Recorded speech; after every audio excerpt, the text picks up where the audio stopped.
darbigani waa darbi qof weliba ee Yuhuud ah ee halkani imaado uu ku dul ooyo, xitaa daafaha dunida waxaa darbigani si ay ugu soo dul ooyaan uga imaado siyaasiyiin caan ah. Darbigani Yuhuuda agtooda waxa uu ka yahay darbi muqadas ah, waxa uuna agtoodii ka joogaa meel aad u weyn. Sidoo kale darbigani waxaa loo ilaaliyaa si aad u weyn. taariikhda darbigani dhowr jeer ayaa Yuhuuda darbigani laga qabsaday waana laga burburiyey, balse kolkani Yuhuuda si darbigani cid dambe gacantiisa aysan u gelin si xoog badan ayay u ilaashadaan.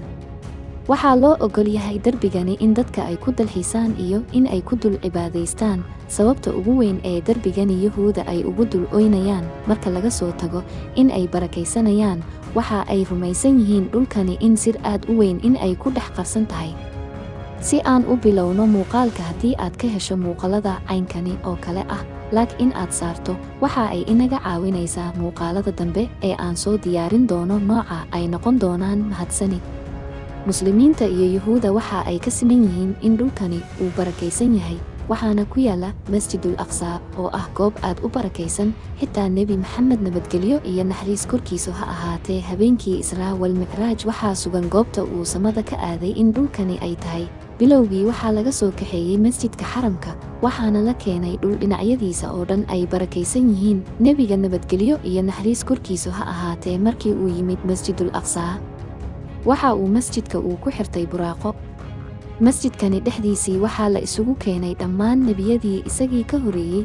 Isla Masjidul Aqsa ayuu nebiga dhammaan nebiyada salaad uu ku tujiyey. Intaa kadibna nebiga nabadgelyo iyo naxariis korkiisa ha ahaatee iyo Jibriil waxa ay aadeen xagga iyo samada.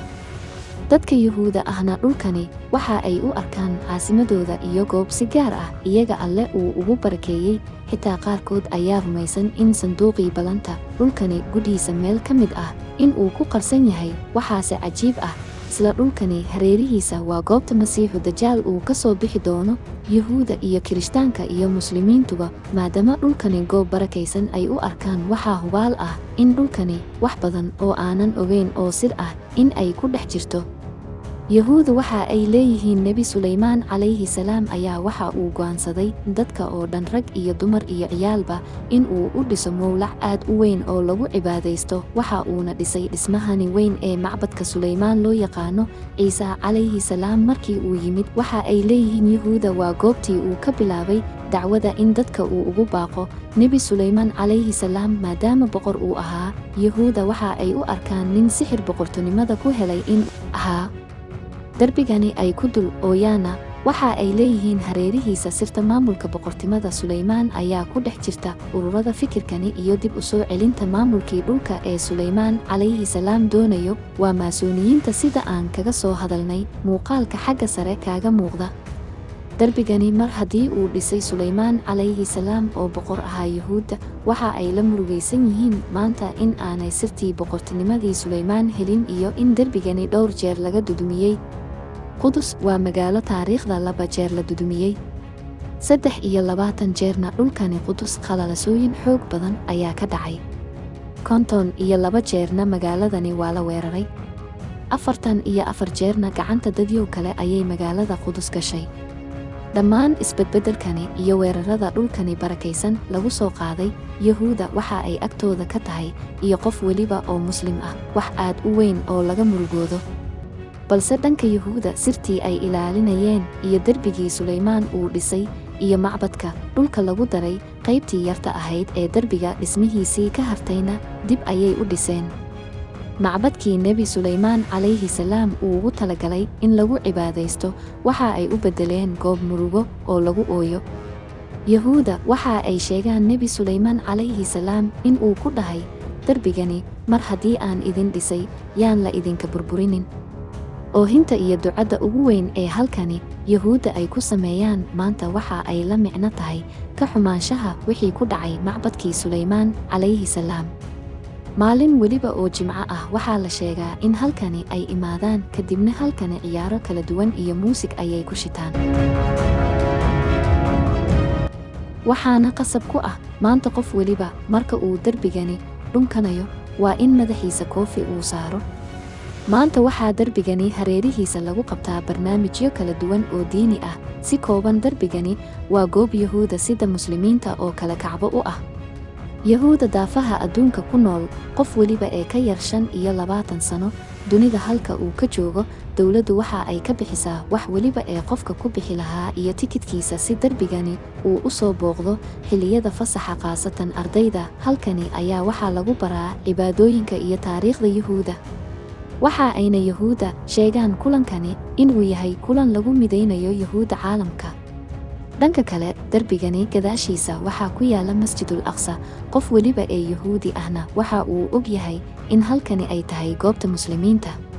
Sababta ugu weyn ee Yuhuuda dhulkani mar weliba ay u ballaarsato, gaar ahaan hareeraha masjidkani, waa in iyaguna sidoo kale halkani sida Kacbada oo kale ay u soo siyaartaan. dhulkani dhinac kale marka aad ka fiiriso waxa uu ahaa goob muslimiinta qiblo u ahaan jiray ka hor inta aanan nebiga nabadgelyo naxariis korkiisa ha ahaatee aanan la farin in Kacbada uu u jeesto. sidoo kale dhulkani waxa uu ahaa xaruntii fardoolayda macbadka. Fardooleydani waxa ay leeyihiin qiso gaar ah, balse waxaan qisadoodii ku soo qaadan doonaa mowduuc kale oo gaar ah. dhanka kale, darbigani waxaa loo ogol yahay dumarka asturan ee Yuhuuda oo keliya, balse dumarka aanan asturnayn waa ka mamnuuc in macbadkani ay ku cibaadaystaan. sidaasi darteeda, dhowr sano ka hor darbigani agagaarkiisa dumar ka soo horjeeda xijaabka waxa ay ku sameeyeen banaanbaxyo loogaga soo horjeedo waajib ahaanshaha in gabadha madaxa ay asturato marka ay darbiga booqanayso. si kastoo ay ahaato, Yuhuuda dhismaha darbigani aas-aaskiisa, maadaama mulkigii Sulaymaan calayhi salaam ay la xiriiriyaan, waxa ay dhahaan waynu soo celin doonaa maalin uun mulkigii Sulaymaan calayhi salaam. soo celinta mulkiganina waana dhisida hal diin iyo hal dowlad oo Yuhuud ay maamusho. qayb ka mid ah Yuhuuda waxa ay rumaysan yihiin in shaydaan uu guursadan doono gabadh, kadibna wiilka uu ka dhalo gabadhaasi. Shaydaanka waxa uu wiilkaasi uu gelin doonaa darbigani hoostiisa si dadka uu uga qariyo. wiilkaasi markii uu weynaado ee uu dhulka hoostiisii shaydaanka uu ku barbaariyo, kadib ayuu fitnadiisa shaydaaniga ahayd ee Masiixu Dajaal uu la soo bixi doonaa. dhowr sano ka hor, Yuhuuda dhulkani waxa ay ku sameeyeen qodid iyo baaritaan arkeoloji ah. qaar ka mid ah Kirishtaanku waxa ay dhahayeen Yuhuuda markii dhulkani ay qodayeen wiilkii shaydaanka ee Dajaal ayay Yuhuuda inagu soo bixin doonaan dhulkani haddii ay qodaan.